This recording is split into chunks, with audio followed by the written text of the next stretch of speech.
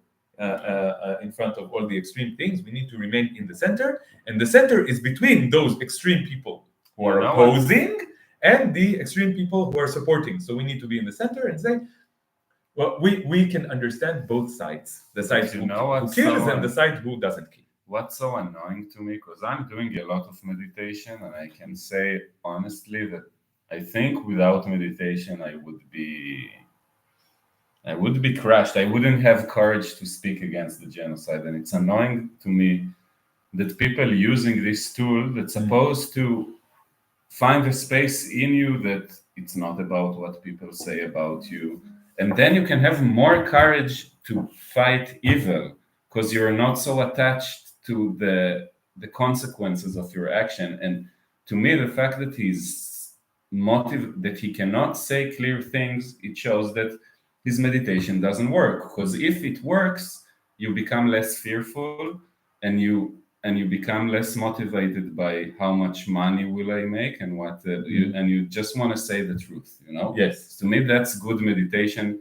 One of the outcomes of good meditation. But all his career, he's just saying how enlightened he is and how he knows, like. Yes, I think this is the empty spirituality that we talked about a few times. And in Buddhism, I don't know as much about Buddhism as you do, Professor Harari. But I have heard some stuff, and I think I got some stuff. And they talk about attachment, right? Yeah. And that we need to release attachment. It's good to release the attachment to material things, to fabricated things, right? Fabricated things. Yeah. And look, we're going to see how much attachment Yuval Noah Harari has to so many things. So we already saw that he has attachment to material possessions. You are a rich person, Yuval Noah Harari. You have a lot of material things. And we think that you are very much attached, psychotically attached, to your material possessions. And this means that your meditation process and your process of spiritual development and growth is not working very well because you are still attached to your material possessions. And we also think that Yuval Noah Harari is very much attached to his Zionist identity, to his Israeli identity. And we will see this. We were talking about Palestine, Israel, and attachment, right? Maybe we will get to this, right? It's a very important point. It's interesting that many people use spirituality to be like indifferent and numb, and every deep spiritual teaching, I think, like if you look at Buddhism, and which I also not an expert, but I did read a bit, and I know that the ethics is like the main thing. Yes. It's not like the second meditations come after, but first don't kill. Like this is the oath you take, right? Not to kill creatures, not to kill animals, not to create more suffering. Yes. Like so, it's a weird diversion of this. But we are used to this at this point, I think, right? Yeah. Growing up in Israeli society and being part of these so-called spiritual communities and seeing shamans and spiritual teachers, so-called spiritual teachers, so-called shamans, just support the genocide actively. This kind of it dispels everything, right? It's like, again, we were talking about disillusionment, right? And so when you see these people, it's like all the doubts you had, it's like, oh, okay, now I get it. They're actually not enlightened in any way. They're not spiritual in any way. It was all a sham, like I suspected, right? Mm-hmm. There's like always this suspicion that something here is a sham, and this proves it. So in some sense, like immediately you're like, okay, then never mind. Okay, let's continue with Yuval.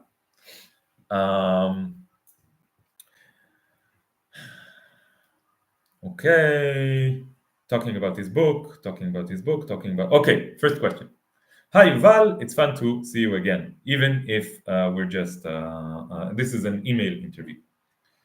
How will you celebrate Rosh Hashanah, the Jewish New Year? I'm in California right now. doing the world tour with my new book. You must plug.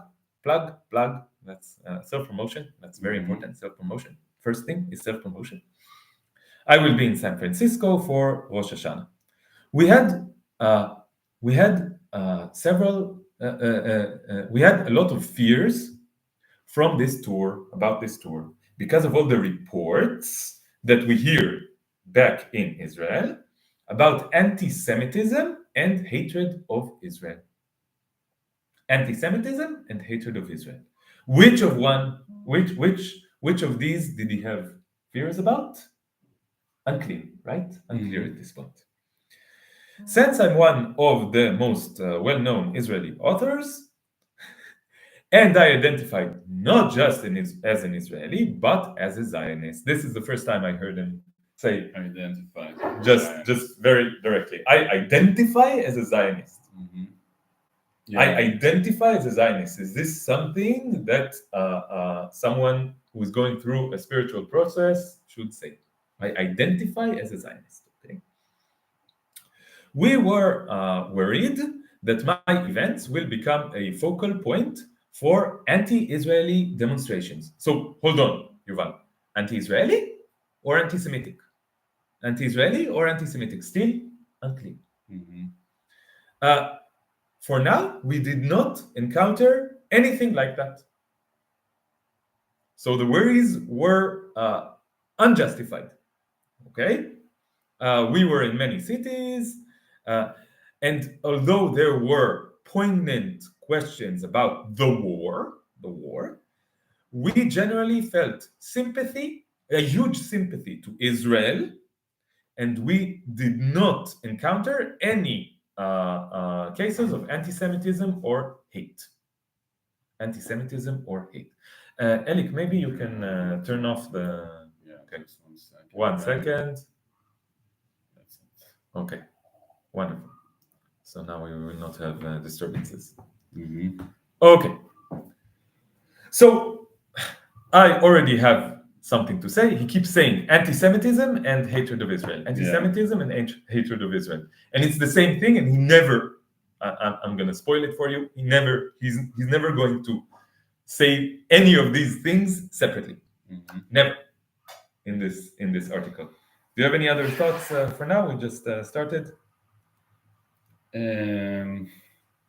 I just thought about it that, like Israelis are here in the bubble, and then they hear what's going on outside. How much do they hate us? And there's, I think, this fear that everyone hates Israel, and there's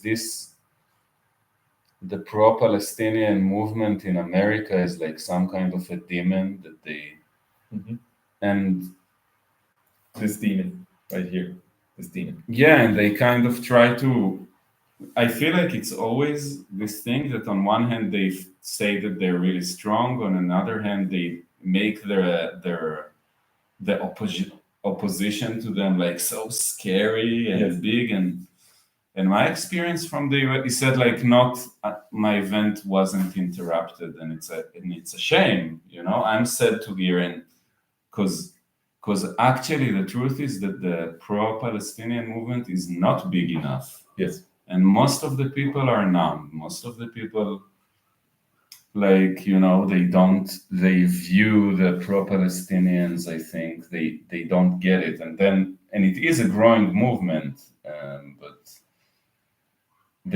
I don't know, like, yeah, you should be interrupted if you don't go clearly against the genocide. You shouldn't be allowed to speak if you don't go against it and you're from that country. It's not so hard to grasp. When I read this sentence, I was like, oh, that's a shame. Yeah. Maybe we should do something. Maybe the next time Yuval speaks in occupied Palestine, we should go and do a concert in front of his lecture and talk about genocide. Yeah, the thing that Israel is so like just wants everything to be normal, just like us, just don't confront us about, and then when they are confronted, they will jump between trying to pretend that they're against it and guys, I'm sorry, you are in a part of a country that commits genocide now. It's true, it's a hard position to be in, but history puts you there, and then you get backlash and you need to show where you stand.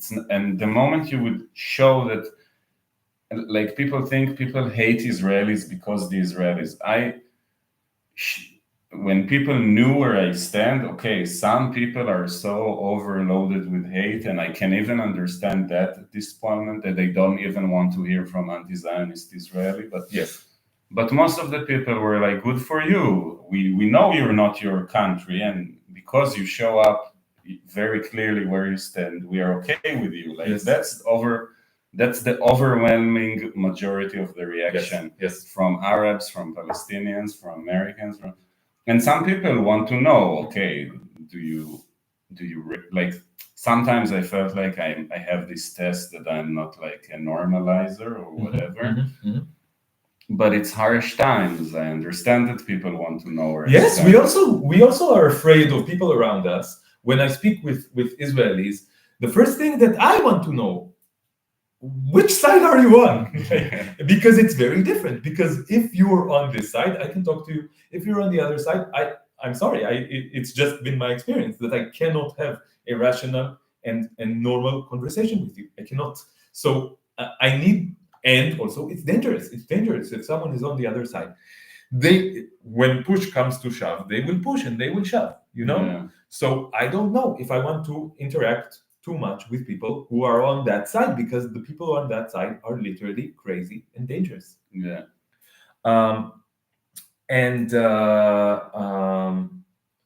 Yeah, I had some more thoughts, but now they're gone. Maybe this format of someone in the chat wrote, and this was exactly what I was thinking, that this is classical fascism.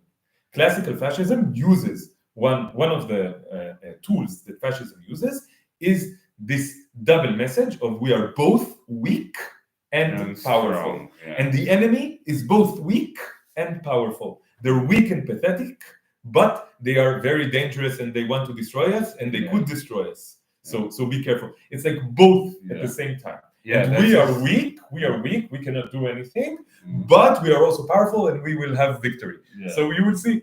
But I feel like in Zionism, it's this contradiction is inherent to maybe in every fascist. I think it's like a basic characteristic. And it's always you need to choose. You can't be both, right? Yes. Like you can't be victim and do genocide, because if you have the ability to commit genocide, you're not so weak, right? It means you also have other means to defend yourself that are not that. Because if you didn't have, you couldn't do that, right? It's like.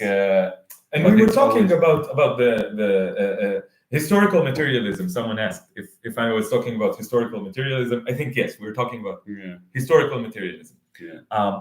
And I think that this is where this kind of approach shines. Why? Because you can just analyze the situation. They are saying the pro-Palestine movement is too strong and they're scary, right? Yeah. But what is happening in reality? In reality, there is one side that is actually committing a genocide, actually keeping the oppression, and then there's the other side. Maybe there's a lot of people. Maybe there's many people on the side of Palestine. Maybe I think so. I think like the popular vote is for Palestine, which I don't think is like the most important thing to decide my morality. My morality, again, majority of one is enough for me.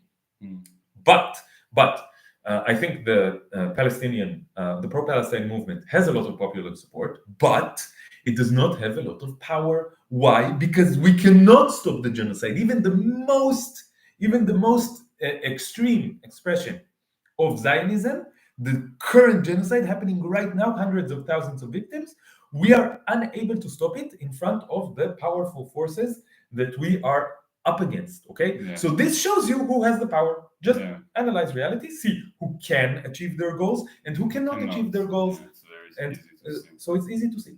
It's easy to see. It's funny, I just wanted to say because I came back and I've been in demonstration in the US and I experienced this scary pro-Palestine movement, And I've been to demonstrations when they shout like things that to the Israeli ear is scary, like Intifada, there's only one solution, Intifada revolution. And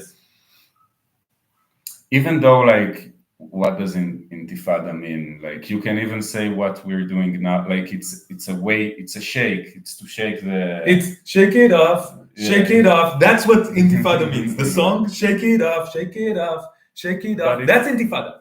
That's what it is. Yeah. It can have many different expressions, but at its core, this is literally Just get what rid it of is, the to shake it off. occupation and yeah. Yeah. But you know, and then like I saw my uncle send my father a video that he sent me that's showing like the scary pro-Palestine movement in the US, you know, Yes. and it's edited all the, you know, sentences when they want to say they bring down the empire, and it's like, okay, it's a violent Luke Skywalker also wanted to bring down the empire, and you were on Luke Skywalker's side that time. And they showed like how they moments where they burned American flags, and I kind of wanted to say to my father, you know, I'm part of the camps that more worried about burning people than burning flags. You know, it's more somehow my being is more tormented from the people who's doing that than for people as a reaction for ongoing year that's like people are being burned alive, so some people burn flags, you know. Yes. And it reminds me of like what Daniel Mate, that he's a context creator. Like without the right context, so you see group of people shouting and burning flag, and it might seem violent, you know. Yes. But then what are they shouting against? What's really happening? What's going on here? Yes. That's the question. Yes. And some Israel, they just cannot grasp, like, what are we reacting to? Why are we crazy? It's like, you know, that's the insanity. You burn people alive for a year. You train people, you hypnotize them to be okay with it. And then to get scared by people who are getting more and more desperate and extreme and angry. Justifiably angry about this. And your anger is never being legitimized. You will always be. And sometimes, you know, I don't know, sometimes it makes you crazy. I understand why people burn themselves. Sometimes I want to burn myself, you know. Yes. So yeah, it reminds me of when I speak to people about the non-human animal holocaust, veganism. I speak to people about veganism, that is stopping the non-human animal holocaust, and I get upset, mildly upset, and then they say you are violent. I am violent because the volume of my voice is slightly higher, and my attitude is slightly aggressive. They are not violent by killing, by actual killing. I am violent by raising my voice. It's the inversion of fascism we talked about. Inversion of fascism. Fascism inverts everything. It inverts the concept of violence. The regime, the norms that are justifying actual killing, actual violence, horrible violence that cannot be imagined. That's okay, but the people who speak up against it, they need to be polite. If they are not 100% polite, then they are violent. And even if they are 100% polite, still, by the very fact that they speak up against it, they are violent. By me wearing a watermelon shirt, I am violent. But them committing a genocide, that's not violent. Okay. It reminds me again of the episode that we recorded yesterday. We also need to plug, okay? We also need to kind of promote ourselves in this world. So I'm going to plug yesterday's the episode that we recorded yesterday. We had a lot of songs, and one of them was about speaking up, right? We kind of improvised songs. And one of them was about speaking up. This is something that came to me before. We were speaking about how Israelis need to speak up more. And another song was about burn flags, not people. Yeah. Burn flags instead of burning people. I forgot we improvised it already. Yes. So watch the episode. There's a lot of stuff like that in this episode. Okay, let's continue. There's a lot of comments, but we want to do the thing that we planned. So maybe later we will answer some comments. So Yuval Noah Harari is telling, one time before a lecture in Toronto, someone yelled genocide, but it turned out that it was some weirdo, Timhoni, who believes in Weirdo like conspiracy. Yeah, weirdos like us, who believes in conspiracy theories. Like Bill Gates and I are implanting chips in the brains of people to eliminate humanity. So if you shout genocide, you must be some kind of weirdo. There are no sane people shouting genocide. Yeah. We are weirdos. You see, we are weirdos. We believe in conspiracy theories about I don't know what. Yeah. But this guy is meeting up with the World Economic Forum. That it's the most like out in the open conspiracy that Yeah, exists. It's like corporation and politicians together try to it's like when I speak about conspiracy theories, my main argument against conspiratorial thinking is if this actually happened as a conspiracy, probably we would know about it because most actual conspiracies just happen in broad daylight, like the conspiracy to commit the genocide in Palestine. It's a conspiracy between many of the most powerful forces in the world, but it's happening out in the open. They're not hiding it very well, and we all know about the conspiracy. This is like an argument, and he doesn't understand. Yuval doesn't understand this argument, apparently. Yeah. Okay. After the lecture, we went to eat hummus in Eyal Shani's buffet. Eyal Shani is like an Israeli chef. He wants to feel at home even when he is in Canada.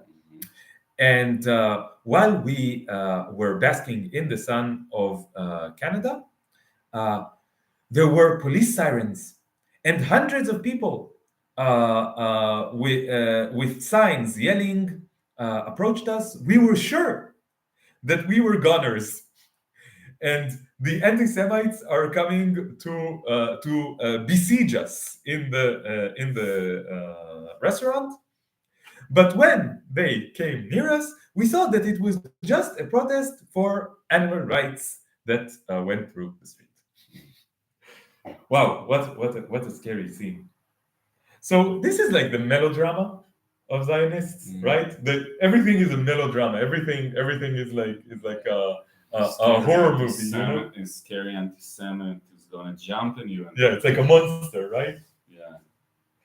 Okay. It's like in your Instagram channel, I saw it that there was this Zionist girl in this demonstration, and she tells you, "Don't you see they have a swastika?" Like she saw it; it didn't exist. She saw something that didn't. No, exist. there was a swastika there. There was. Okay. But the swastika, it was saying that Zionism. Yes, is like, it was the flag of Israel, and the Star of David was combined with the swastika. So the point, if you stop for 2 seconds to think about it, you will see that the point is that Zionism is the same kind of thing as Nazism, and they are combined. This is the point. You can agree or disagree. I personally agree to a great extent with this claim. You can agree or disagree. But if you say they have swastikas, they are anti-Semites, then you misunderstood. You did not agree or disagree. You just misunderstood. And I think this is purposeful misunderstanding. They want to not understand so that they can continue to feel persecuted. It's not hard to understand what they're saying. Yes. I don't know if she is consciously aware that she is doing this thing of purposely misunderstanding, but definitely this is happening in her brain. Her brain is doing it. Maybe her brain is telling her. So she was at a protest, at a pro-Palestine protest in Barcelona, where I was, and we saw her, and there's a video of our confrontation. So yes, her brain is doing it. Maybe her brain is also telling her story, so that her conscious part of the brain doesn't understand that her other part of the brain is doing this, but still it is happening. Yeah. Okay. Let's see if there are more interesting things here that we can go through, because it's quite exhausting. Yeah, I don't know. I want to get the gist of it and not to go through the whole thing if we can do it. Okay. I like this one. Many people think that the Israeli-Palestinian conflict is an inevitable result of struggle for material resources like land or food. But the truth is that there is no shortage of land or food between the river and the sea. Now he's using the river, between the river and the sea. Mm-hmm. I think this is a great testament to the success of the pro-Palestinian movement, that even Zionists say between the, like they use this term between they see the power of this term. Yeah. They see how effective it is. They see that it caught on. They see that it is affecting the minds of people and the hearts of people. So they want to appropriate it like they appropriated everything. They want to appropriate between the river and the sea, and even Netanyahu. No, but also the historic Likud says between the river and the sea. Like it's, I don't think that, in a way, you can say the pro-Palestinian, like also. Because you have שתי גדות or whatever, there's an No, ancient... שתי גדות לירדן, זאת גם לנו, זאת גם כן, is it's not between, it's not what the Likud says, שתי גדות לירדן, זאת גם לנו, זאת שלנו, זאת גם כן. The Jordan River has two banks, that one is ours, and the other also ours. Want also Jordan and all yes, that. This is, you see the difference? Palestine is between the river and the sea, so the pro-Palestine movement says between the river and the sea. This is our area, we want to keep what's ours. Yeah. And the Zionist movement says this is ours, this is also ours, and this also ours, and this also ours. Oh, this also ours. This is the kind of thinking. Okay. But I think it is a great testament to the success of the pro-Palestine movement that even Zionists started using it because they want to appropriate it, because they want to take its power and dismantle the power that it has on the side of their enemies. Okay. So the root of the conflict, Yuval Noah Harari says, the root of the conflict is in lies and fantasies. People on both sides believe that God gave them the entire land and that the other side doesn't even exist or should exist. So I think I want to talk about this point that Yuval. This is not the first time that I heard Yuval raise this point. It's not just his point. He's reframing it in a way that he thinks is original about like his way that he's talking about stories and narrative. But he's saying what every like any Zionist leftist would say. Yes. It's not about colonialism. It's about two groups with different narratives. Yes, and fanatics, religious fanatics. Yeah, and both sides have religious fanatics who wants the whole thing. Yes. And like the reasonable people are in the center who say, let's share, right? Yes. He's saying let's share. But I want to deconstruct this. Okay. I want to deconstruct this completely because I think it's bullshit. Okay? So what is Yuval actually saying? Let's share. Yeah. I will keep the part of the land that I already have, and you will keep the part of the land that you now have. Yeah, and who created who have what? Yes, we will keep the lines as they are. The lines that are just there, they are not stories. I don't believe in stories. I don't believe in made up things.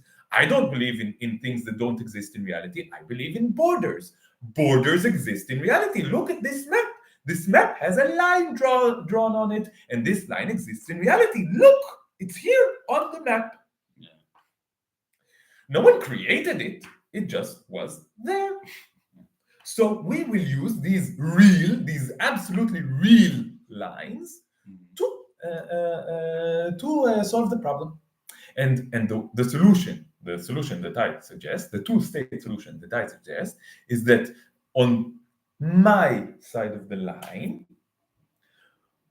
we will continue living with what we have, and on your side of the line, you will continue living with what you have. Yeah. Oh, I have more? Don't worry about it. Yeah. Don't worry about it.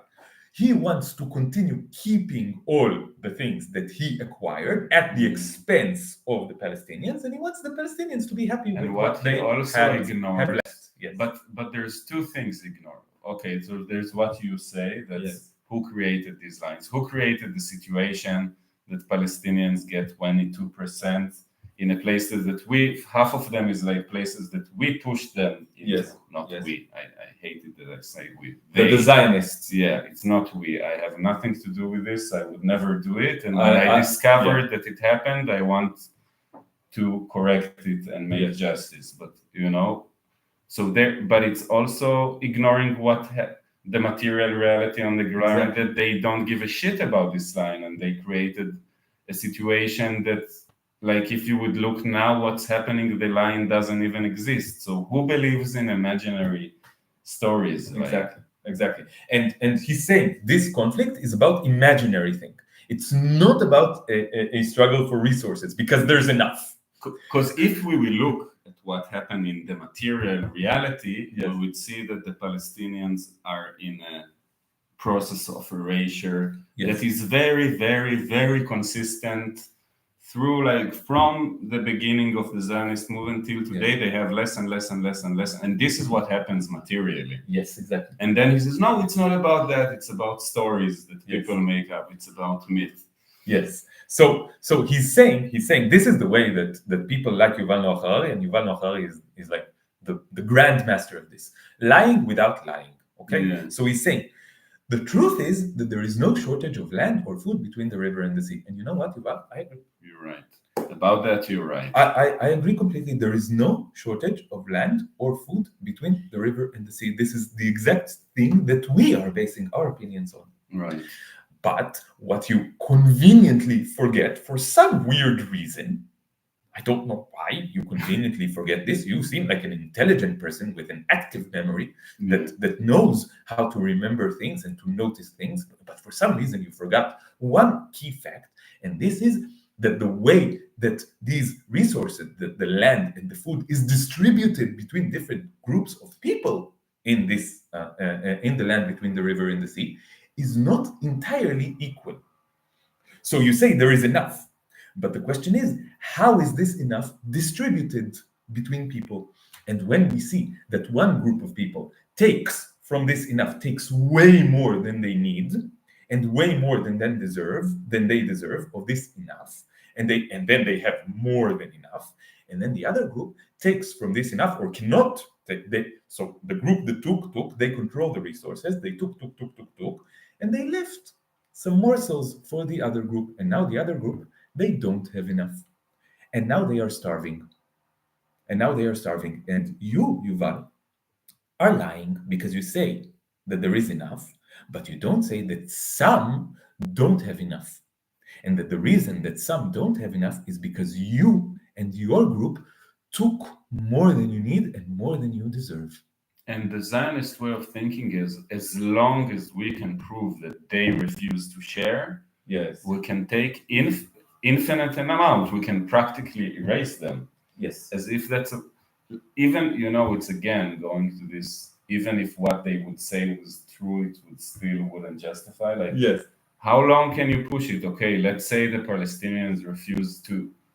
Okay, they refuse to something that they're completely entitled to refuse to. But let's say, but you keep taking, and you never stop taking at any point. So it shows that you also don't believe in what you say you believe. Yes. Because if you would really, that's always, like when the Zionists left say, like, we agree to solution. Okay, so why don't you advocate to at least stop completely taking, but at some point, until to your point where you say it's justified, but it was never about sharing. It was never. It's again this Zionist logic of using the way that the other side is evil. Why? Because they want to kill us, because they want to take from us, because they, in their minds, and now Yuval, who's talking about lies and fairy tales and imagination, because they want to take from us, because they want to genocide us, it allows us to actually take from them. It allows us to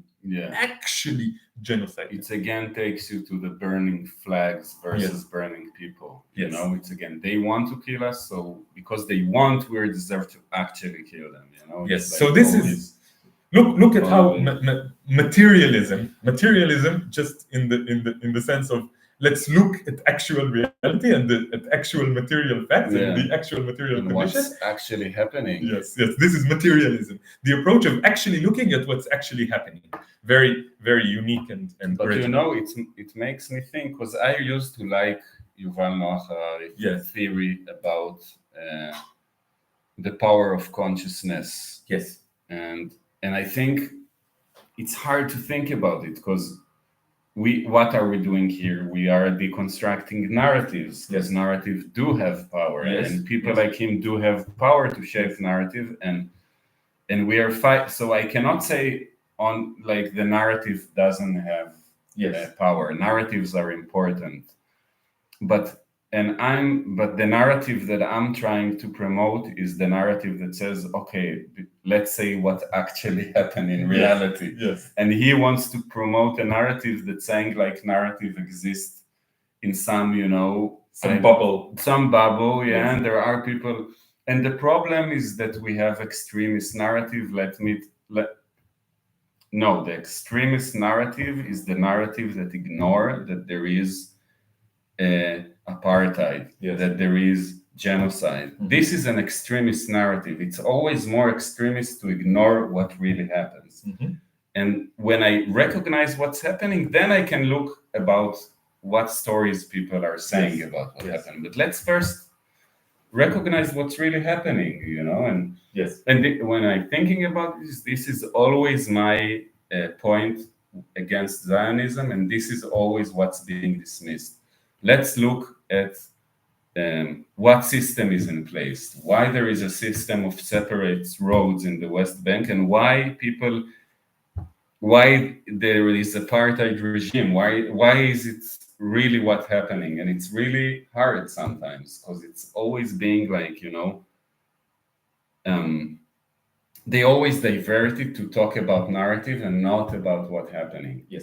And this is really sometimes every time when I'm talking to people, friends who are still believing, it's like wait, how many people have been killed, how many houses have been stolen until 7th of October, how many children got arrested before 7th of October, how people actually got killed like before 7th of October, and now also after, how many people, but it's always, for example, let's just look what's happening. And it's really hard, it's like takes me to George Orwell when he said like the most difficult things to recognize, it's what's happening under your nose. And the anti-propaganda work that we're doing is always to let's go back to reality. Let's go back to what's really happening, and then discuss the myth, the narrative, the stories. And I want to say in a very clear way about this subject. Yes, Yuval, we agree that there are narratives, that there are stories, and that these stories affect people's minds and then affect their actions. We actually said this like half an hour ago. We said this. We agree. So the thing is that there is material reality, and part of this material reality is the narratives and the stories that people have inside their brains. It materially exists inside their brains, and it causes them to commit certain actions. And what actually exists is also the systems in our world. The systems exist. They exist in our minds, but they actually exist. The systems of supremacy, of oppression, of exploitation. Okay, and this is the thing that we acknowledge narratives as part of reality that affects other parts of reality, like material conditions, and material conditions affect narratives, and narratives affect material conditions, and there is like a mutual effect here, and we have to analyze both sides. And you, Yuval, you put an emphasis, not just an emphasis. You say that the only thing you talk about is the narratives. And why? Because you want to escape material reality. So you don't lie. You just omit like one major part of the analysis and focus only on one part and go like this. I want to talk about this. I want to talk about this. No. I want to talk about this. I want to talk about this. And this is the subtle lie that you tell Yuval Noah Harari, but we see right through this lie. Do you want a bit look at what people say, or we continue with this? Let's continue for one more point. I think we get it. So maybe one more point. Let's see if there's more material to get here. Everything is a gem. People like simple stories, but reality is complex. the complexity thing. You see how everything that he says is just not original. Yeah, it's just the usual Zionist propaganda, but phrased in like this pseudo-intellectualist academic way that he likes so much. Yeah. It's just he's a Zionist, okay? He's first and foremost a Zionist. He is a victim of the indoctrination system. He's just also another thing to notice. I want to go into this, but Yes. that he moved. It starts the article that he moved out, that he moved his money. Because Zionism is not about living here. Zionism is a world power structure that he is aligned with, even if he doesn't give a shit about the fate of the people who live here anymore. Because he cares to be connected to this power structure, which including, and this power structure decided that now the right thing to do is to get rid of the Palestinians and also of the Israelis, because at the end, down the road, this project will fail. And I think the power structure, like Zionism, is not about caring about Jews and Israelis. Like Israelis, I see them as people who are going with their own extermination that is waiting down the road if they continue. First it's the Palestinians, but the next one, who are going to pay for this? Who are going to pay for this? We're already paying for We're already paying for this, but he can continue supporting it, but he's moving it it's just caricature of it's a caricature. So he says the truth is that there is a Jewish people.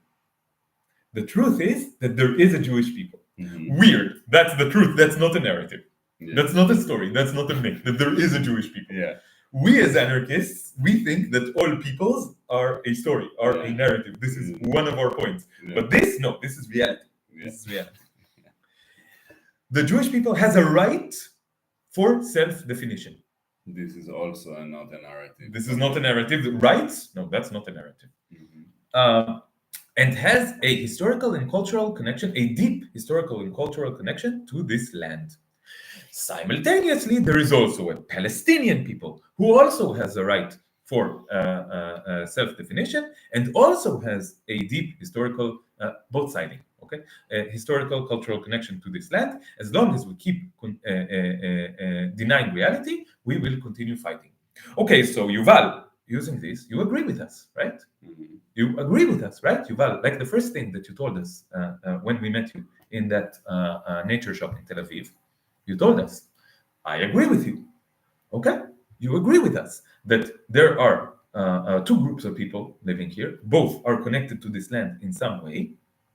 So if that is true, then we must find a solution where these two groups work together, right? Not the two-state solution where one group gets to keep the majority of the resources and the other group gets fucked in the ass, right? That's not, we need to work together equally, right? In a cooperative. So you do agree with us? No, you don't.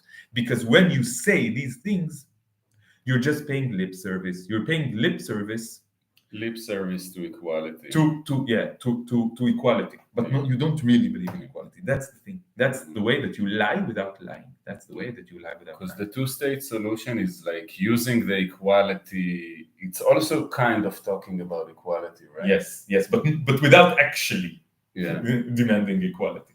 I think I have a bit of a sugar drop. I think I need. Okay, I will keep people here engaged, and you. I will go and take. You can continue if you want. I will take care of myself. Yes. Okay. Maybe I will answer. Sorry, some guys. Okay. Yeah, I'm diabetic. I have to do some stuff. Yes. We have to take care of material reality first. The material reality is that the amount of glucose in Alex's blood is too damn high. Okay, let's see some comments. Not high, low. Too damn low. I'm sorry. Okay, so let's see some comments. Oh my God, a lot of comments. Thank you, everybody. I just want to say there are a lot of people watching us. Like I think almost 100 people watching us right now. Thank you so much for tuning in. Thank you so much for contributing to this discussion. Thank you so much for listening to what we have to say. Thank you so much for creating this thing and participating in this thing that we hope is a small part of the mosaic that is the movement to free Palestine and to free the entire planet and all living beings. This is all we want. In the end, this is all we want. This is why we're talking. So Elik will be back in a few minutes. I will answer some questions in the meantime. Let's see. How is Israel dealing with Netanyahu's attempted assassination yesterday? I don't know. I was when I heard about so let me just update the audience. There was a rocket fired at Caesarea. Caesarea is Caesarea in Zionist speak.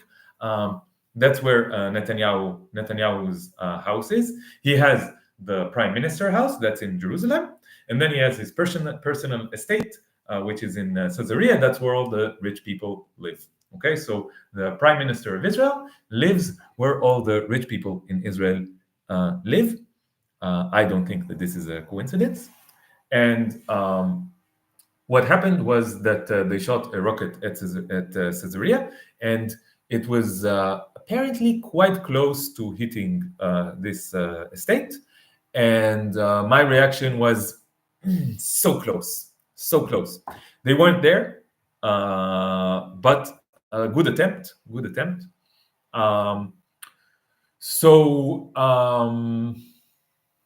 What was the reaction? So I think so about Netanyahu. Okay, about Netanyahu. Let me read you something from what Yuval said. The mechanism of reality denial is working overtime also in the conflict within Israeli society. For example, there are a lot of Israelis who deny that Benjamin Netanyahu had any responsibility for the Mechdal. Mechdal means like the scandal of October and the massacre of October 7th. This person is controlling the country for 15 years already, and he wants to take credit for everything good that happens in the country. But when it gets to such scandals, to such like Mechdal means when someone didn't do their job and a horrible thing happened because of this. Okay.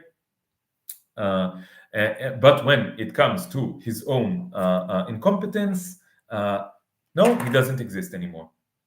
So blah blah blah blah blah. So this is what I wanted to say about Yuval Noah Harari, and then I will say something about general Israeli society. He's saying that some people are denying reality. Who is denying reality? His political rivals, the fanatic Israelis, the religiously fanatic narrative Israelis, the ones who truly believe in the narrative, not like him. Not like him. He is free from all the narratives. He is free from all the stories. Okay, but there are the fanatics who support Netanyahu, and they deny reality. So those people will react in one way. So Netanyahu is a wedge figure in Israeli society. Some people say we are against Netanyahu. We are not against Zionism, but we are against Netanyahu. Those are the moderate Zionists, and then there are the extreme Zionists who support Netanyahu, and then there are even the even more extreme Zionists who don't support Netanyahu because he's not extreme enough. Okay, so this is the way that Israeli politics work.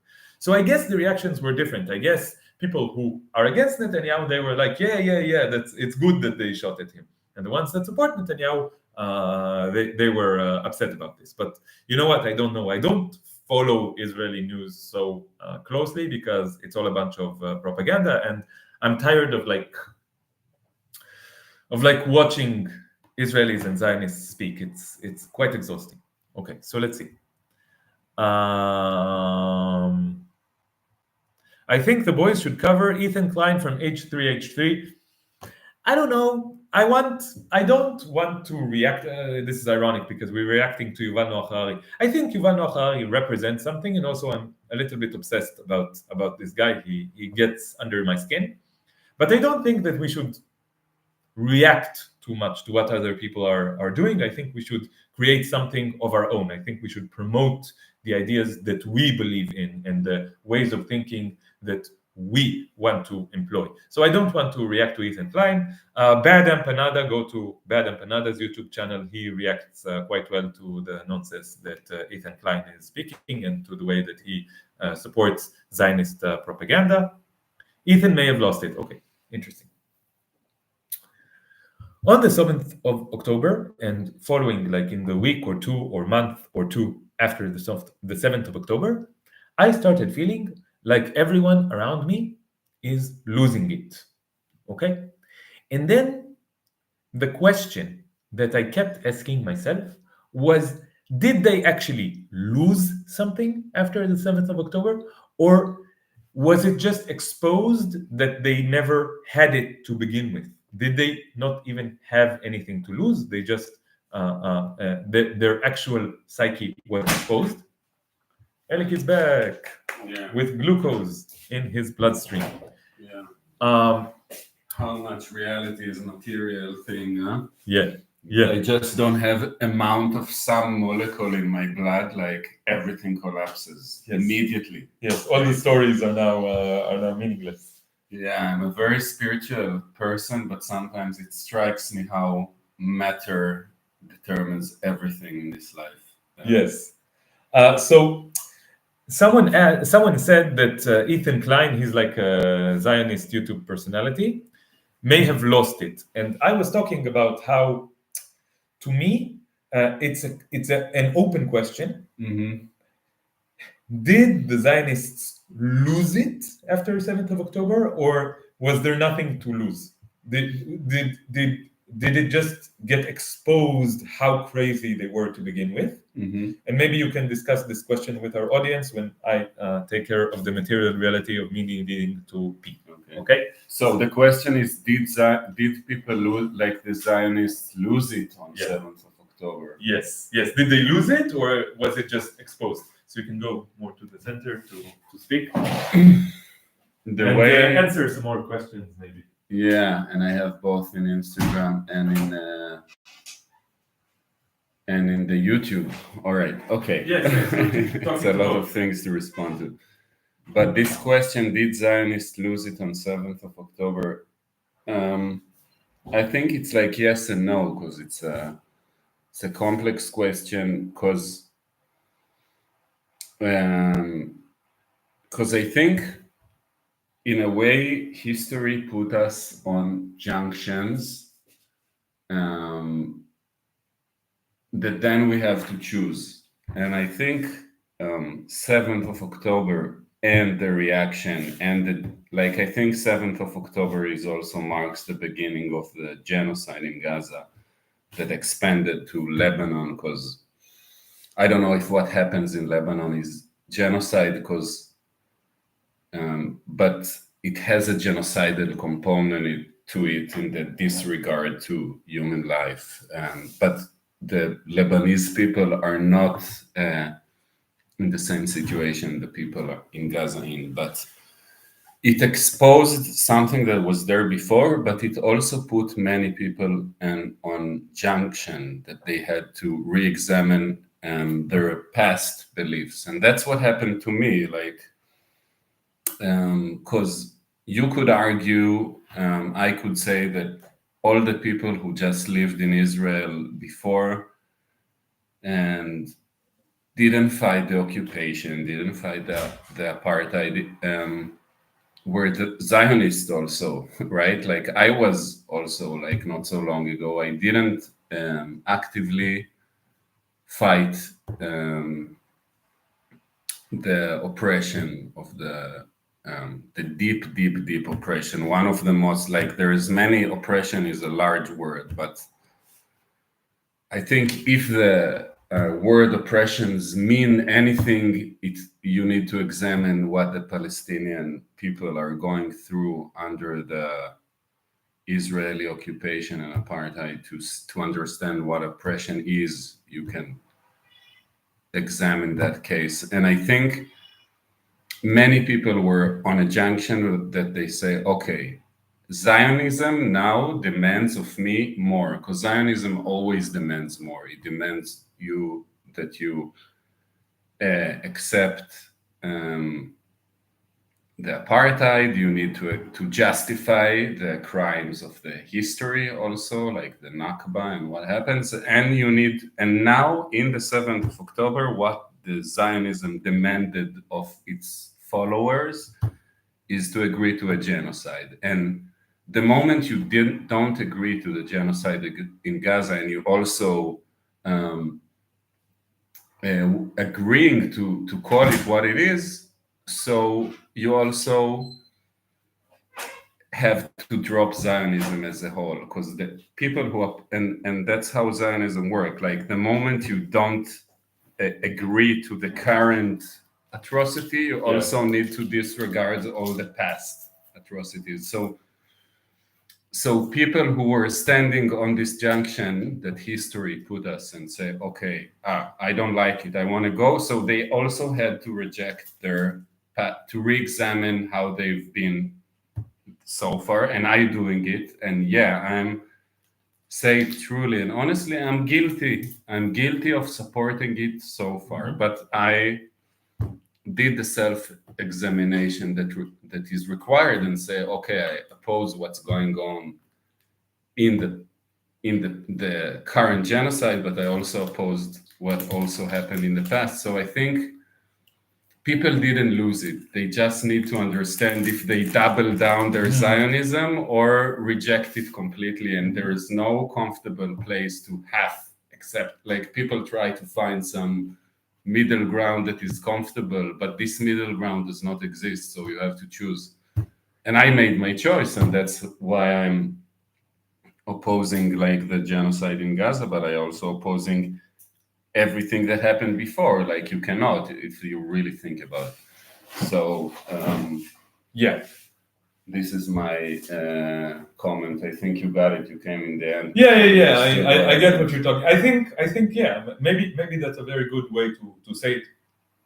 Those people that you think lost it, it's just that they're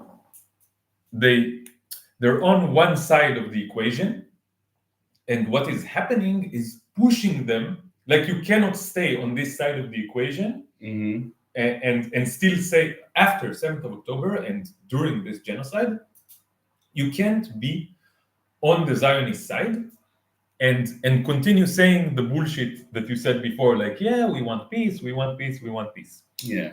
So you have to make your position more extreme to stay on this side. Yeah. So this is what you're seeing. You're seeing people who want to keep staying on one side of the equation that they believe is the right side for whatever reasons that we talk about a lot. And then they have to make their positions more and more extreme to stay on this side. In this way, they lost it, but also never had it to begin with. Yeah. And and it's kind of, I feel like Zionism or Israel is kind of pushing its supporters. How far can you go supporting this thing? And it keeps doing more extreme stuff and more and more and more. And people are showing that they're willing to go with it very, very far. Yes. Like they're always like, and they don't want to jump off this ship, this genocidal. Yes. Some people say, yes, I will sink with this ship no matter what. They say it very. It's easy in a way, you know.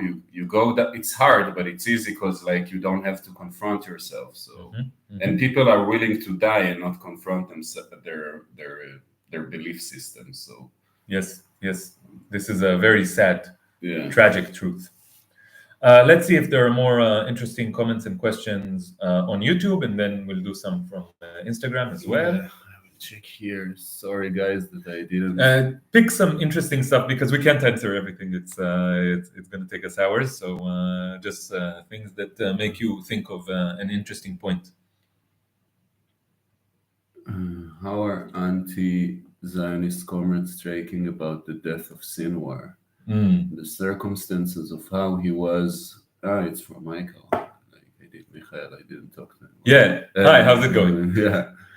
And how the comrades are talking about the death of Sinwar, the circumstances of how he was founded by accident, founded not in tunnel, not with Palestinians or Israeli shields. Yeah, they say that he was surrounded by hostages, but he had to get up and take air, and that's how it explains why he was not with hostages. Okay, so yeah, no, but I think Michael is asking about how anti-Zionists are reacting to this. How anti-Zionists come. Yes, Sorry, yes. I thought how it is still in The Zionists are reacting to this with mocking and sadistic pleasure and eating candy and telling horrible jokes and we actually talked about this in the episode that we filmed yesterday. We talked about this, and also if you listen to our episode, you will see how two specific anti-Zionists are reacting to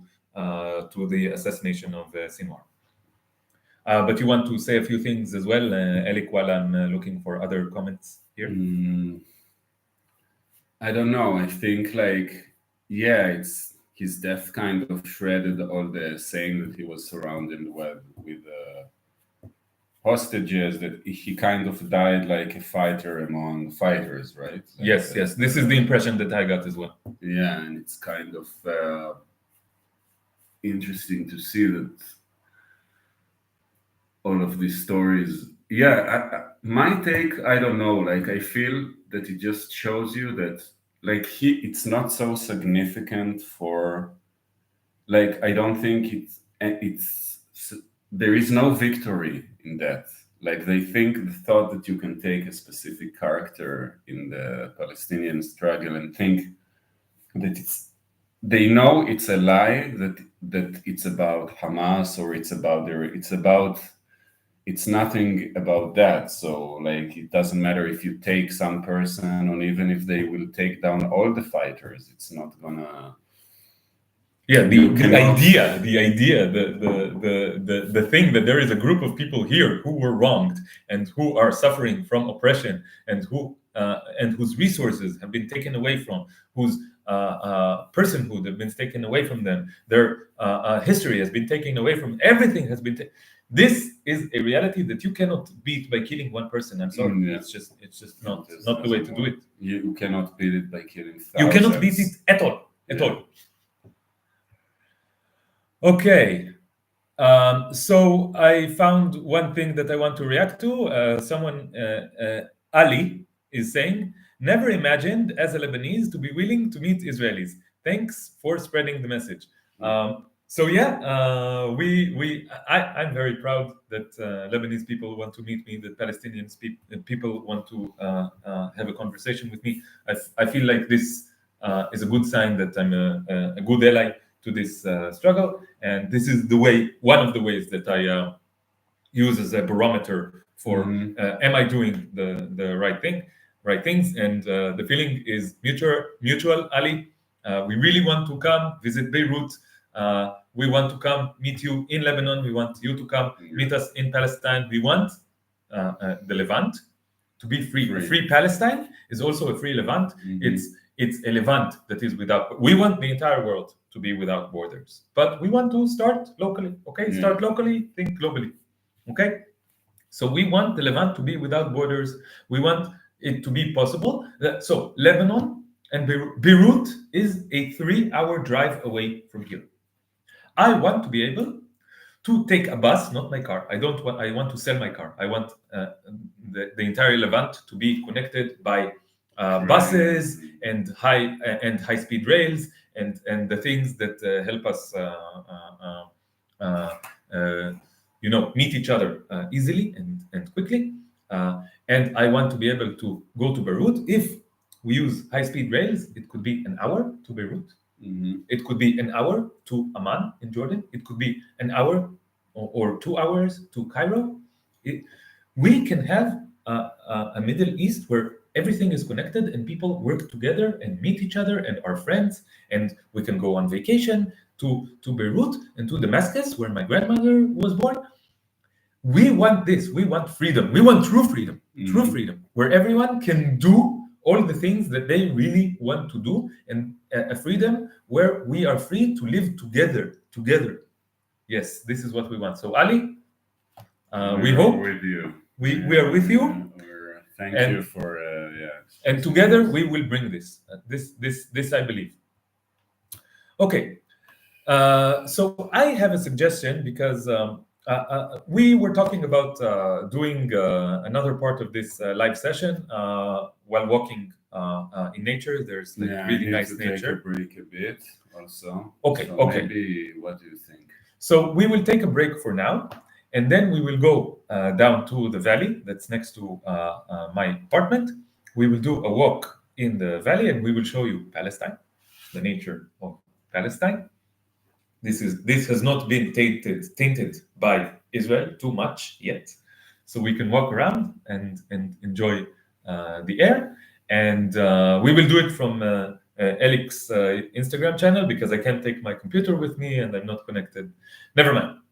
Technological barriers. We will do it from Elik's Instagram, and maybe I can also do it from YouTube. I will see if I can find a way to do that. And we will do another live that's like walking in nature, and maybe it will be more calm and more philosophical and more personal and more emotional. We will see.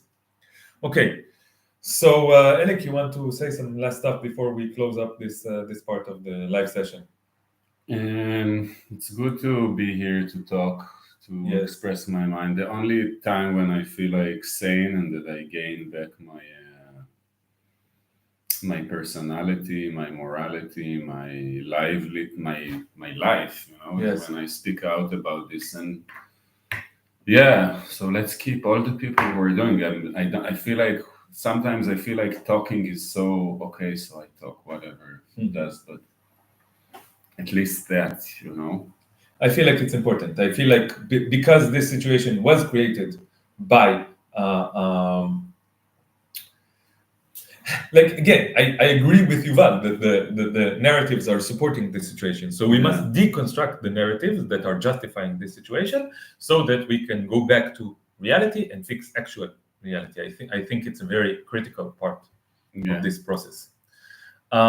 So thank you very much. Thank you everyone very much for coming to this live and for participating in this conversation and for listening to this conversation. So again, we taped an episode of a new episode of the One State Solution podcast. It's episode 10, double digits. And this is a very different episode from what we're used to. It's a musical episode with like songs and theater and also discussions, also the usual discussions, but we're taking some creative liberties and doing some more, I don't know, different stuff.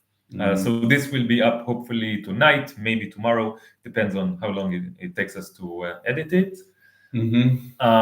Follow Elik on his YouTube channel, Sound of Anarchy. And we have to upload another video there with Sima, right? Yes, we have another podcast there called Yalla, where we do interviews with people. And we did an interview with Elik's friend from the US, Sima, who is Palestinian. And this was a month ago, I think. But life happened, so it took us a while. But hopefully, this will be up in this week as well. And follow us on Instagram. Elik's Instagram is just Elik _ Harpaz. And my Instagram is Roble _ Viajero. So follow us on Instagram, on YouTube, subscribe to the YouTube channel, all the usual things. Do the things so that we have more audience, and then this conversation grows, and we can do all the things more effectively. Okay. Okay. So bye everybody, Bye, and everyone. have a great day, and see you very soon.